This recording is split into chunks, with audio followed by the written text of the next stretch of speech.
성도 여러분, 안녕하셨습니까?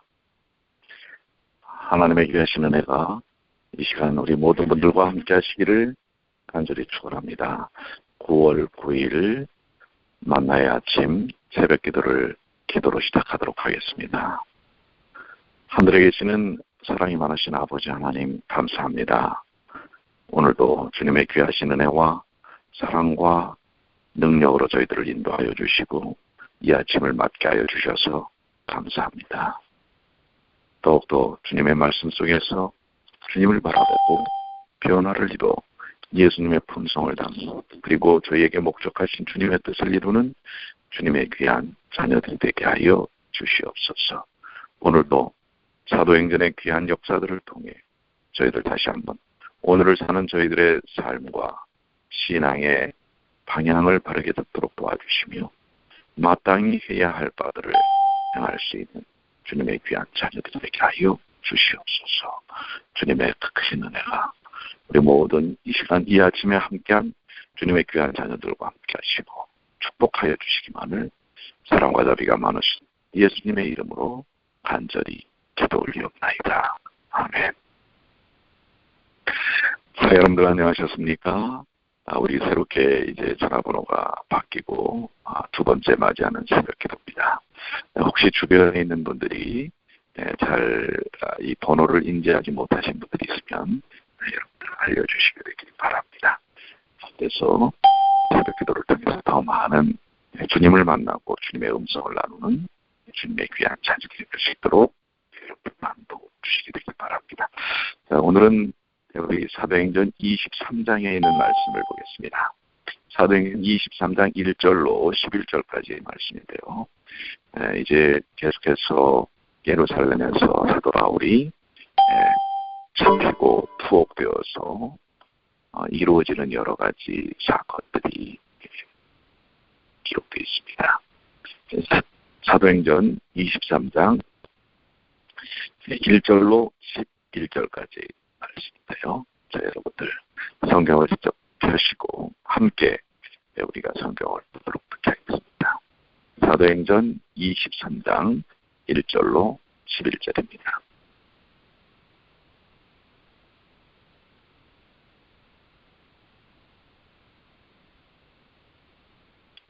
읽겠습니다. 바울이 공회를 주목하여 가로되 여러분 형제들아 오늘날까지 내가 범사의 양심을 따라 하나님을 섬겼노라 거를 대제사장 바나니아가 바울 곁에 섰는 사람들에게 그 입을 치라 명하니 바울이 가로되 해체한다니요 하나님이 너를 치시리로다. 내가 나를 율법대로 판단한다고 앉아서 율법을 어기고 나를 치라 하느냐 하니 곁에서 사람들이 말하되 하나님의 대제사장을 내가 욕하느냐. 바울이 가로되 형제들아 나는 그가 대제사장인 줄 알지 못하였노라. 기록 하였으되 너희의 백성의 관원을 비방치 말라 하였느니라 하더라. 바울이 그 한 부분은 사두개인이요 한 부분은 바리새인인 줄 알고 공회에서 외쳐 가로되 여러분 형제들아 나는 바리새인이요 또 바리새인의 아들이라. 죽은 자의 소망 곧 부활을 인하여 내가 시문을 받노라.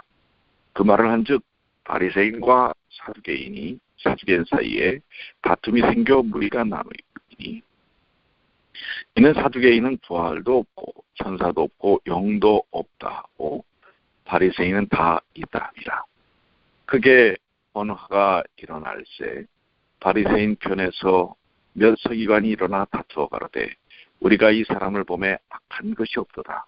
혹 영이나 혹 천사가 저더러 말하였으면 어찌하겠느뇨 하여 큰 분쟁이 생기니 천부장이 바울이 저희에게 지켜질까요 군사를 명하여 내려가 무리 가운데서 빼앗아 가지고 영문으로 들어가라 하니라.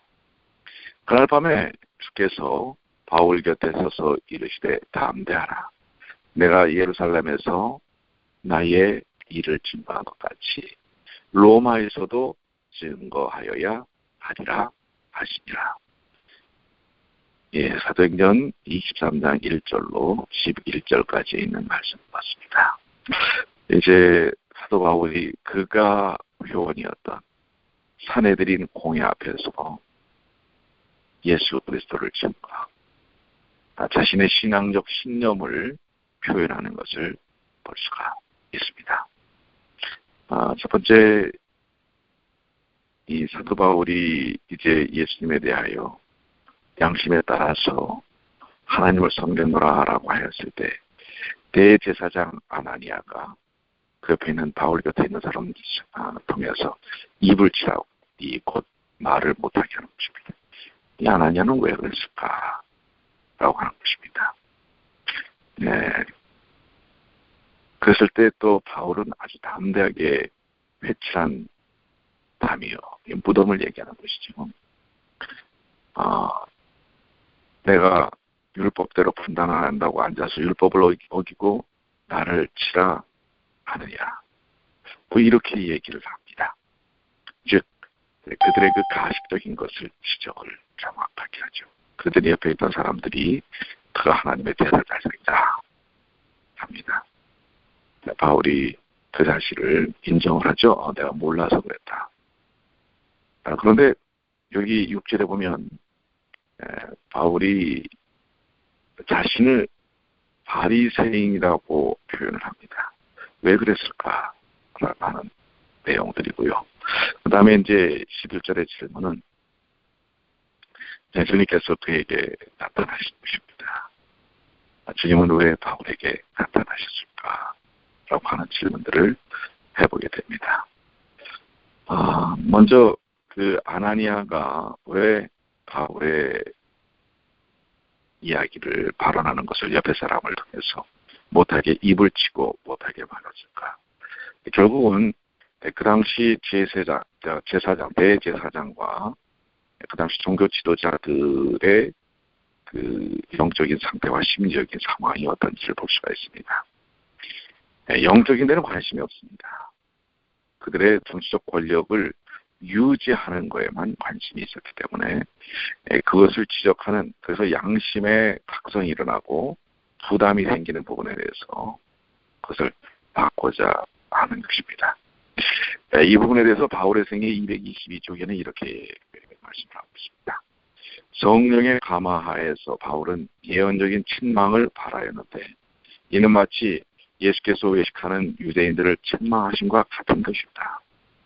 사도가 내린 심판의 선고는 유대 전쟁 때 자객들이 이 죄 많고 위선에 가득 찬 대제사장을 살해함으로써 무섭게 성취되었다. 결국 이 대제사장이 나중에 살해가 된다고 하는 것입니다. 백성들을 영적으로 지도하고 돕고 섬기고 해야 할 대제사장이 오히려 권력의 하수가 되어서 그 자신들의 권력을 옹호하고 지켜내기에만 급급해서 결국 나라는 패망하고 식민지가 되는 것입니다. 그곳에서도, 그런 상황에서도 알량한 자신들의 권력만을 유지하려고 하는 것이죠. 예전에 일제치하에 오히려 일본보다 그 일본의 하수 역할을 하는 기득권 세력들 친일파들의 모습, 그거와 비슷하다고 할 수가 있겠습니다. 백성들의 고요를, 자기 백성들의 고요를 빨아먹는 것입니다. 이런 부분에 대하여 바울은 명확하게 그들의 예언적 책망을 함으로써 그들이 그곳에서 또 벗어나도록 하는, 경고하도록 하는 심판이 무엇인지를 확실히 증거하는 것을 볼 수가 있죠. 오늘도 우리의 신앙이 그렇습니다.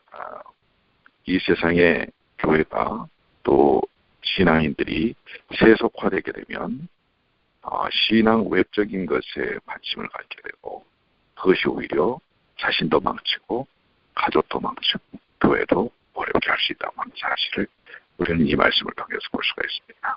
외식과 가증함에서부터 벗어나야 되는 것을 말씀하고 계십니다. 그다음에 바울이 굳이 자신을 바리새인의 아들이요 또 바리새인이라고 표현한 이유는 그 사내들인 공회의 구성원이 사두개인과 바리새인으로 나눠져 있는 것을 보게 됩니다. 때로는 하나님의 복음을 보다 더 명쾌히 증거하기 위해서 그 상황을 잘 활용하는 일도 필요합니다. 그래서 그들이 갖고 있는 그 허상들이 어떤 것인지를 깨뜨리는 것이 참 의리가 있을 수도 있는 것입니다. 이때 바울은 사두개인들은 부활과 영과 천사를 믿지 않고 바리새인들은 그 모든 것을 다 믿습니다. 이것은 거짓이 아닙니다. 바울은 바리새인이었고 사내들인 회원이었고 또 바리새인의 아들이었습니다. 그리고 그가 이렇게 지금 고난과 고통을 당하는 것은 죽은 자의 소망, 즉 부활, 예수님의 십자가의 부활을 증거함이기 때문이다 라고 이야기를 합니다. 여기에 대해서 사두개인들은 어떻게 반응을 해요? 지금 바울이 바리새인의 입장이라는 것을 표시하면서 부활을 주장하기 때문에 내가 이렇게 잡혀간다라고 고백을 하니까 사두개인 자체는 그 모든 것들을 받아들이지 않거든요. 그러나 바리새인들은 그것을 믿기 때문에 그 두 그룹, 오히려 바울을 정죄하려고 이 사내들이는 공회가 모였는데 오히려 자기네들끼리 분란이 일어나고 다툼이 일어나는 것을 보게 됩니다. 이것이 바로 인간들의 모습이 아닌가. 하나님을 섬기고 믿는다고 하는 사람들 속에서도 나타날 수 있는 모습이라고 하는 것입니다. 큰 분쟁이 생길 정도로 그들이 다투고 이제 아주 멱살잡이까지 할 그런 상황에 이르렀을 때 천부장이 바울을 보호하기 위해서 영으로 들어가라고 한 겁니다. 자, 여기 이제 11절에 주님께서 바울에게 나타나시는 모습을 보죠. 때로는 우리 그리스도인들에게 핍박과 고난이 당연히 올 수 있다고 하는 것입니다. 또 오히려 그것이 주의 사역을 위해 때로는 필요할 때도 있는 것입니다. 그 고난이 오히려 이 세상이 죄악 세상이기 때문에 그 가운데서 하나님의 백성들을 구원해내는 데 있어서 다가오는 도전일 수밖에 없습니다. 그렇기 때문에 교회나 우리 그리스도인들이 하나님의 사명을 할 때 때로는 많은 고통과 어려움을 당할 수 있는 것입니다. 그러나 중요한 것은 그 가운데 내가 너희와 함께하겠다. 너희는 나의 증인이라고 말씀하셨던 말씀 가운데 아울러서 내가 너희와 함께하겠다라는 주님의 약속이 성취되는 것을 그 11절에 보여줍니다. 그날 밤에 주께서 바울 곁에 서서 이르시되 함대하라. 주님께서 함께 하시는 것입니다. 사도 바울은 그 모든 고통과 어려움과 핍박을 능히 이겨낼 수 있습니다. 왜요? 그 자리에 주님이 함께 하셨기 때문에 그렇습니다. 그리고 주님이 말씀하십니다. 함대하라. 내가 예루살렘에서 나의 일을 증거한 것까지 그리고 새로운 사명에 대한 분명한 약속을 보여주십니다. 로마에서도 어떻게 보면 이 로마 제국의 중심이 로마 아니겠습니까? 이스라엘도 로마 제국의 한 부분이 되고 말았어요. 그런데 이제 그 로마의 중심인 로마에서 주님을 증거케 하시겠다고 주님이 말씀하시는 것입니다. 새로운 사명에 대한 약속이요, 또 하나님께서 그와 함께 하시겠다고 하는 약속이며 그 사명을 통해 어떤 역사가 일어날지를 보여주시는 것입니다. 오늘 이 시간 주님이 여러분과 저와 함께 하시지 않습니까? 주님의 함께 하심을 통해서 우리 각자에게 주어주신 사명이 있습니다. 이 세상의 죄악 세상은 로마 제국과 같습니다. 이 로마 제국의 어떻게 보면 중심이라고 하는 뉴욕에 우리가 살고 있지 않는가 이렇게 생각이 듭니다.